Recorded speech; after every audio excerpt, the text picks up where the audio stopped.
It's actually impossible to do time-lapse with weather like this. The clouds just are not moving, mate. Look, there's a mudlark trying to make a living by finding iPhone 5s discarded. Got like a machete, oh my god, terrifying. Yeah, and down all these like weird river paths.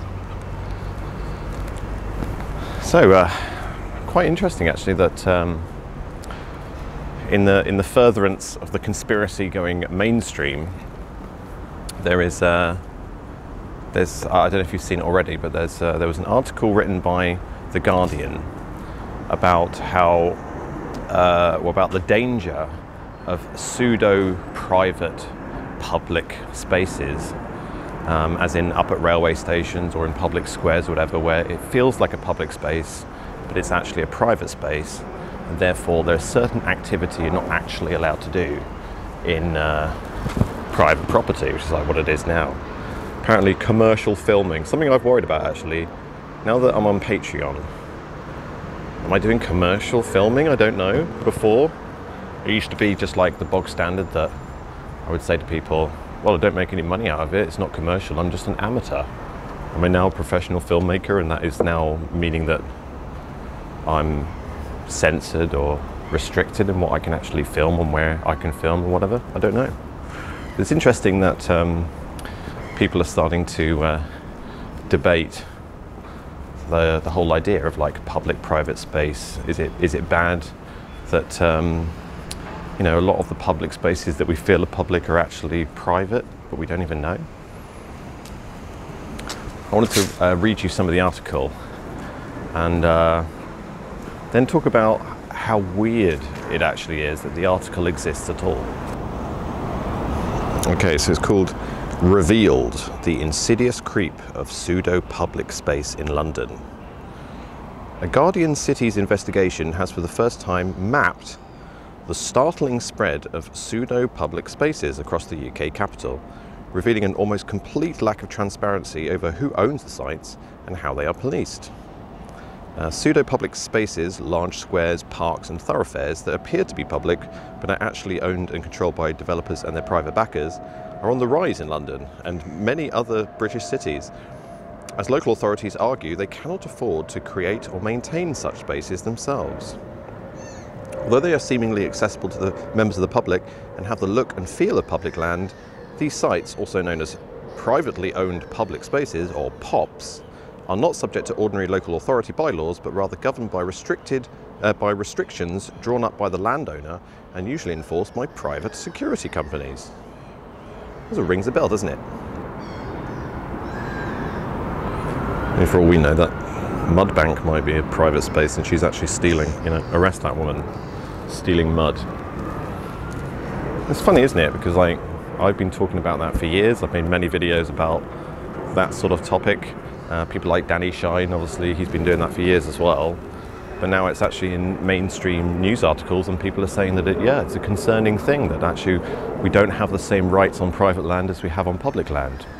Because there's a whole sort of backlash as well of people saying that, you know, the idea of private property is particularly important. Like, you wouldn't, you have the right to restrict people's behaviour and their movements essentially in your own private home. Like, there's certain things that if people started to, like, you know, do a sit-down protest in somebody's living room, you have the ability to remove them if you want, you know? However, the most interesting thing about it is that Guardian Cities is funded by the Rockefeller Foundation. So that whole thing, there's a whole disclaimer in the Guardian article that this is a paid-for piece of content that essentially has not been written by a journalist, but submitted and paid to be there in the newspaper, paid to be high profile and get a lot of views by the Rockefeller Foundation. And why does the Rockefeller Foundation, why are they concerned about public-private space in London? I've said before, but this is more of a proper example, that there is MI6 and some luxury flats, etc. And then there is the New American Embassy. So they're very, very, very close together. No doubt connected somehow electronically.